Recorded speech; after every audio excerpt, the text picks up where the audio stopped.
जरी राजकीय आणि व्यासपीठ जरी राजकीय नसला तरी पण आपल्या शेतकरी बांधवांचे प्रश्न खऱ्या अर्थानं आपण पुढे आले पाहिजे म्हणून एक शेतकऱ्याचा मुलगा म्हणून मी या ठिकाणी बोलणार आहे। आपण हत्येच्या बाबतीमध्ये ज्यावेळेस आमदार खासदारांच्या निदर्शनास आणून दिले की चांभारडा मरेगाव सारख्या परिसरामध्ये हत्यांचा धुमाकूळ आहे, वाघाचा धुमाकूळ आहे, आपले निष्क्रिय लोकप्रतिनिधी या गोष्टीकडे लक्ष द्यायला नाही, किंबहुना मला वाटते या चांभारडा गावाकडे फिरकून सुद्धा पाहिले नाही। अशा परिस्थितीमध्ये तुमच्या गावातल्या तरुणांनी पुढाकार घेतला, आम्हाला बोलवलं, आम्ही सांगितलं, फॉरेस्टचे अधिकारी या ठिकाणी बसलेले त्यांच्या वरिष्ठांपर्यंत विनवणी केली, ते ऐकायला तयार नाही। अशा परिस्थितीमध्ये सुधीर मुनगंटीवार यांच्या घरासमोर जाऊन त्या ठिकाणी घंटानाद आंदोलन केला आणि खऱ्या अर्थानं आपल्याला जी मदत 25,000 रुपयाची मिळत होती ती 50,000 रुपये करण्याचं काम त्या आंदोलनाच्या रूपाने आपल्या सगळ्याच्या माध्यमातून झालं।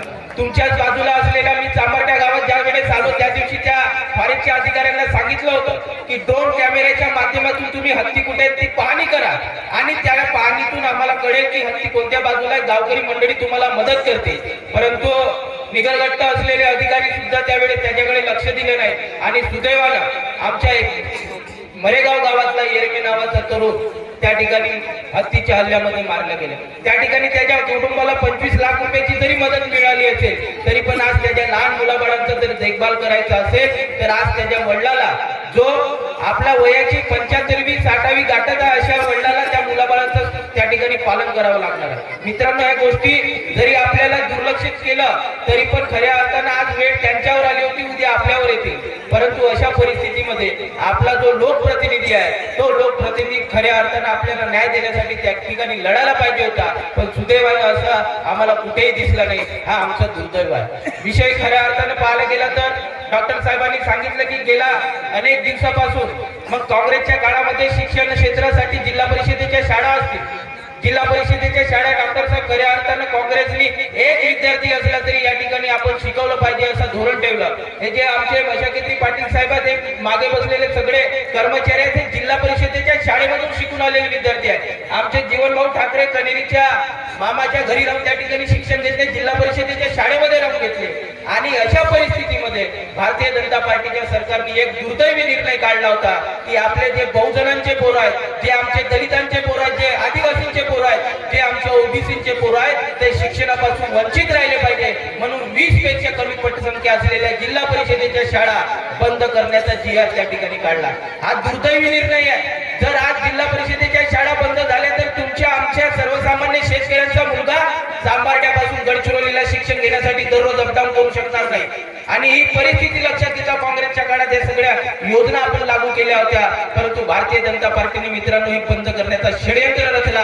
तुम्ही आम्ही बहुजन लोकांनी हे समजून घेतलं पाहिजे की सरकार येतील जातील पण आपले बहुजनाचे मुलं शिकले पाहिजे, त्यांची प्रगती झाली पाहिजे, स्पर्धा परीक्षेच्या माध्यमातून ते भविष्य आपलं उज्ज्वल केले पाहिजे। यासाठी आपल्याला येणाऱ्या निवडणुकांमध्ये विचार विनिमय करून मतदान करावं लागणार आहे। मी जास्त विषय सांगणार नाही, एक शेवटचा शेतकऱ्याचा मुद्दा म्हणून सांगतो।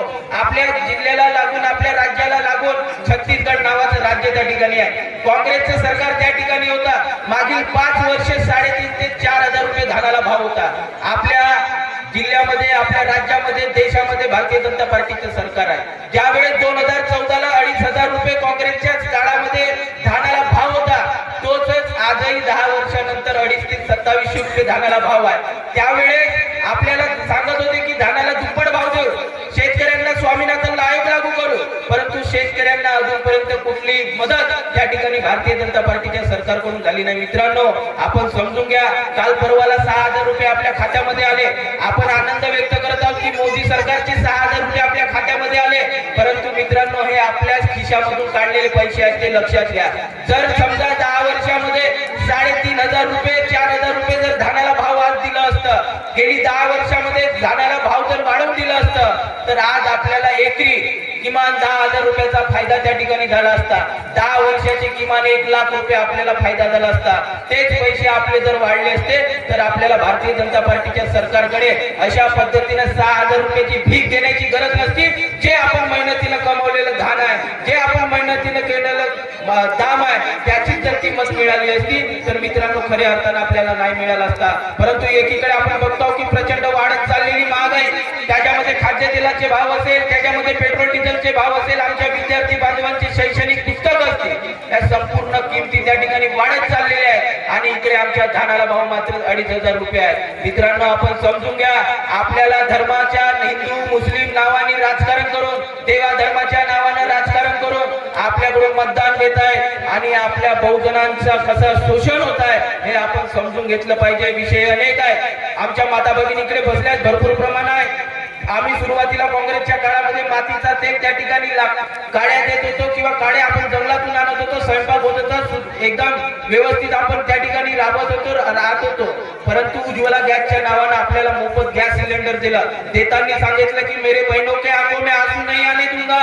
परंतु आज आपण बघतो की तो सिलेंडर 1100 आणि 1200च्या भावानं आपल्याला घ्यावं लागत आहे. मित्रांनो, देण्याचं नाटक करायचं आणि आपल्या खिशातून काढून घेण्याचं काम या सरकारकडून होतो आहे. म्हणून आपण सावध व्हा. येणाऱ्या निवडणुका ह्या निवड जाती आणि धर्माच्या नावाने लढल्या जाणार आहे आणि याच्यामध्ये आपण बळी पडू नका. मित्रांनो, अजून एक विषय शेवटचा सांगतो, कारण की तुम्ही सगळेजण शांततेत ऐकतात, नाटकात एवढ्या शांततेत ऐकत नाही. खऱ्या अर्थाने तुम्हाला चांबर्डा वासियांना ही झळ पोहोचली आहे म्हणून आपण ऐकतात. म्हणून एक विषय सांगतो आणि थांबतो. आपण बघितले असेल की महाराष्ट्र राज्यामध्ये ज्या पद्धतीने मराठा आणि ओबीसीचं भांडण लावण्याचं काम या सरकारने केलेलं आहे. गडचिरोली जिल्ह्यातला कमी झालेला ओबीसीचा आरक्षण माननीय विजय भाऊ वडेट्टीवार जेव्हा ओबीसी मंत्री होते या महाविकास आघाडीच्या सरकारमध्ये, त्यावेळेस 17% आरक्षण त्या ठिकाणी झालं. जशा पद्धतीने 17% ओबीसीचं आरक्षण झाल्याबरोबर महाविकास आघाडीने ते मंजूर केल्याबरोबर यांना बीजेपीच्या लोकांना पावलं नाही. त्यांनी त्या ओबीसी मध्ये मराठा घुसवण्याचं काम चालू केला आणि आपल्या ओबीसीच्या ताटातलं अन्न खाण्याचं काम चालू केला. त्याच पद्धतीने आमच्या आदिवासी बांधवाला सुद्धा सुखी ठेवलं नाही. त्या आदिवासी बांधवांमध्ये धनगर आरक्षण टाकण्याचं काम केला. त्या ठिकाणी आदिवासी बांधवाच्या आरक्षणामध्ये धनगरांना आरक्षण देण्याचं काम चालू केला. म्हणजे एकच समजून घ्या मित्रांनो, आपल्याला समाजामध्ये तेढ निर्माण करून आपली राजकीय पोळी सेकण्याचं काम भारतीय जनता पार्टीकडून होत आहे. म्हणून माझी कडकडीची विनंती आहे, तुम्ही आम्ही सगळे शेतकऱ्यांचे पोरं, तुमचे आमचे दुःख आपण समजून देणारे आहोत. कारण की आता शेती परवडण्यासारखी नाही. या ठिकाणी अनेक कर्मचारी आहेत, त्यांच्याकडे बघून येणारी ही जी आमची युवा पिढी आहे, येणारे जे आमचे विद्यार्थी आहेत, यांच्या शैक्षणिक दृष्टिकोनातून आपल्या गावामध्ये एक चांगली अभ्यासिका निर्माण करा.